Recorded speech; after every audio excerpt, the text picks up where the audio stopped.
बाल विकास और शिक्षा शास्त्र यानी चाइल्ड डेवलपमेंट एंड पेडागोजी, ये शब्द सुनने में जितने भारी लगते हैं उतने ही जरूरी भी हैं, खासकर उनके लिए जो बच्चों को सिखाने और समझने का काम करते हैं। हाँ बिल्कुल। आज हमारे पास टॉपर्स के जो हस्तलिखित नोट्स हैं, उनमें से चुने हुए 30 सवालों का एक पूरा सेट है। और हमारा इरादा यहाँ सिर्फ एक क्विज शो चलाना नहीं है।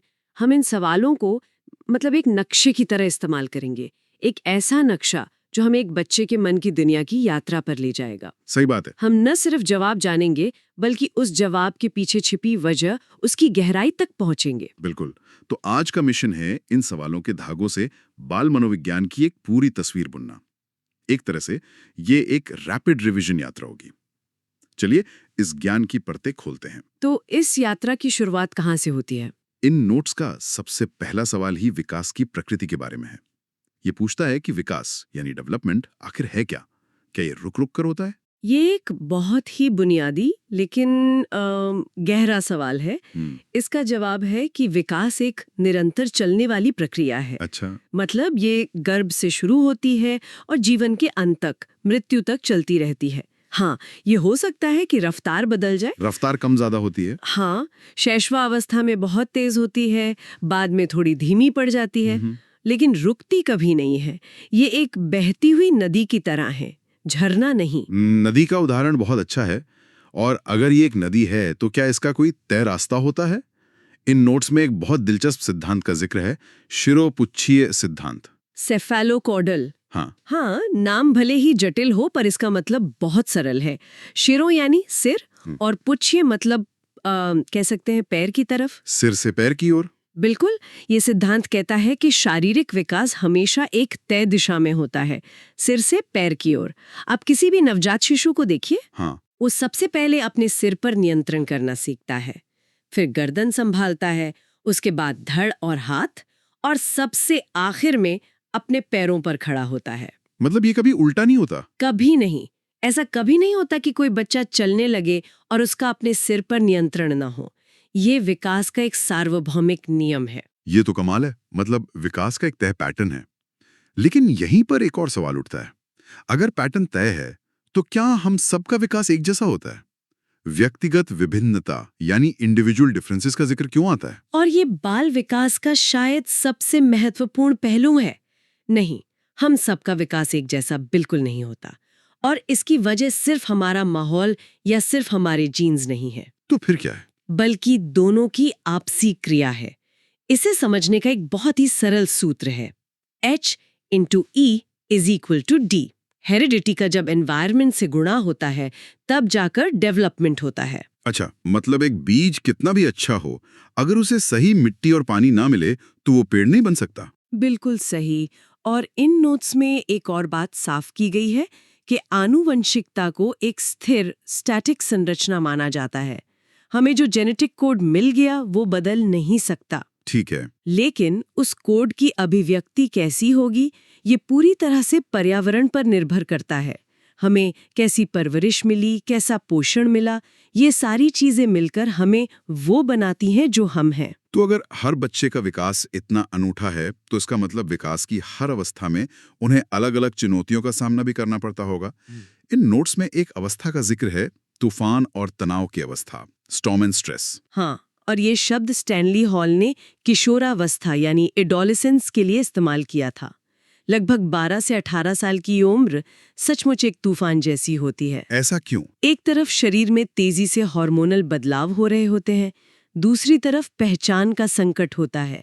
मैं कौन हूँ, दोस्तों का दबाव, भविष्य की चिंता, ये सब मिलकर एक उथल-पुथल मचाते हैं। और इस तूफान से ठीक पहले की अवस्था यानी शैशवावस्था, उसके बारे में नोट्स में कहा गया है कि वहां सीखने की गति बहुत तीव्र होती है। ये थोड़ा विरोधाभासी नहीं लगता? नहीं, ये विरोधाभासी नहीं बल्कि विकास का क्रम है। शैशवावस्था यानी जन्म से 2 साल तक का समय बाहर से शांत दिख सकता है, लेकिन बच्चे के दिमाग के अंदर सीखने का एक विस्फोट हो रहा होता है। हाँ, भाषा, चेहरे पहचानना, चलना, ये सब अविश्वसनीय तेजी से होता है क्योंकि उसका दिमाग उस समय एक स्पंज की तरह होता है। वो अपने आसपास की हर जानकारी को सोख रहा होता है। इसी दौर से जुड़ा एक और शब्द इन नोट्स में बार बार आता है, अहम केंद्रित यानी ईगोसेंट्रिक। ये सुनते ही लगता है कि बच्चा बहुत स्वार्थी होता है। क्या ऐसा है? यह एक बहुत आम गलतफहमी है। जीन पियाजे ने जब ये शब्द इस्तेमाल किया तो उनका मतलब स्वार्थ से बिल्कुल नहीं था। अहम केंद्रित होने का मतलब है दुनिया को सिर्फ अपने नजरिए से देख पाना। अच्छा। अगर उसे कोई चीज पसंद है तो उसे लगता है सबको वही पसंद होगी। अरे ये तो बहुत दिलचस्प है। तो इसका मतलब ये नहीं कि बच्चा जिद कर रहा है, बल्कि उसकी दुनिया ही उतनी है। यही से हम शायद उन बड़े विचारकों की दुनिया में प्रवेश कर सकते हैं। सबसे पहले नाम आता है लेव वाइगोट्स्की का और उनकी जेड-पीडी की अवधारणा का। हाँ, और वाइगोत्स्की का ये विचार शिक्षा के क्षेत्र में एक क्रांति जैसा था। ZPD यानी जोन ऑफ प्रॉक्सिमल डेवलपमेंट, इसका सीधा सा मतलब है सीखने का संभावित दायरा। सीखने का दायरा? हाँ, ये वो दायरा है जहाँ एक बच्चा कोई काम अकेले तो नहीं कर सकता, लेकिन किसी बड़े या कह सकते हैं जानकार साथी की मदद से कर सकता है, जैसे साइकिल चलाना। कोई पीछे से पकड़ ले तो सीख जाते हैं। बिल्कुल। वाइगोत्स्की कहते हैं कि असली सीखना इसी ZPD में होता है। तो मतलब सीखना कोई अकेली यात्रा नहीं है, असली जादू उस मदद में छिपा है। बिल्कुल, और ये विचार जीन पियाजे से थोड़ा अलग है, जिनका मानना था कि बच्चा अपने ज्ञान का निर्माण खुद करता है। पियाजे का भी इन नोट्स में जबरदस्त जिक्र है, खास तौर पर उनके स्कीमा के कॉन्सेप्ट का। हाँ, स्कीमा। ये क्या है?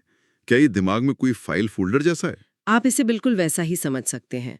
पियाजे के अनुसार स्कीमा हमारे दिमाग में बनी सूचनाओं की छोटी छोटी पोटलियां हैं। जैसे एक बच्चे के दिमाग में कुत्ता का एक स्कीमा होता है, 4 पैर, एक पूंछ, भौं भौं की आवाज। ठीक है। अब जब वो पहली बार बिल्ली को देखता है तो उसे भी कुत्ता कहता है, लेकिन जब उसे बताया जाता है कि ये बिल्ली है तो वो अपने दिमाग में एक नया स्कीमा या फोल्डर बनाता है। हमारा पूरा जीवन इन्हीं स्कीमा को बनाने और सुधारने में निकल जाता है। वाह। पियाजे की एक और अवस्था का जिक्र है, मूर्त संक्रियात्मक अवस्था, जो 7 से 11 साल की होती है। इसकी क्या खासियत है? इस अवस्था में बच्चे के सोचने में एक बहुत बड़ा बदलाव आता है। वो तार्किक रूप से, मतलब लॉजिक के साथ सोचना शुरू कर देता है। लॉजिक? इस उम्र में? हाँ, पर उसकी ये सारी लॉजिक मूर्त यानी ठोस चीजों तक ही सीमित रहती है, जिन्हें वो देख और छू सकता है। वो अमूर्त अवधारणाओं जैसे ईमानदारी या न्याय के बारे में तार्किक रूप से नहीं सोच पाता। अब जरा नैतिकता के मैदान में चलते हैं। इन नोट्स में लॉरेंस कोहलबर्ग का भी जिक्र है। उन्होंने बताया कि हम सही गलत का फैसला कैसे सीखते हैं। हाँ, कोहलबर्ग ने पाया कि ये भी चरणों में होता है। इन नोट्स में उनके सबसे पहले स्तर का जिक्र है, जिसमें सजा और आज्ञाकारिता की नैतिकता आती है। इसका क्या मतलब है? इसका मतलब है कि इस स्तर पर बच्चा सही और गलत का फैसला उसके नतीजे के आधार पर करता है। अगर किसी काम को करने से सजा मिलती है तो वो गलत है, अगर इनाम मिलता है तो वो सही है। मतलब चोरी करना गलत है क्योंकि पकड़े जाने पर मार पड़ेगी। बिल्कुल। बच्चे के मन में सही गलत का कोई आंतरिक बोध नहीं होता। स्किनर जैसे नाम भी हैं। आपने बिल्कुल सही पकड़ा। थॉर्नडाइक ने प्रयत्न एवं त्रुटि यानी ट्रायल एंड एरर का सिद्धांत दिया। उनका मानना था कि हम कोशिश करके और गलतियां करके सीखते हैं। और स्किनर?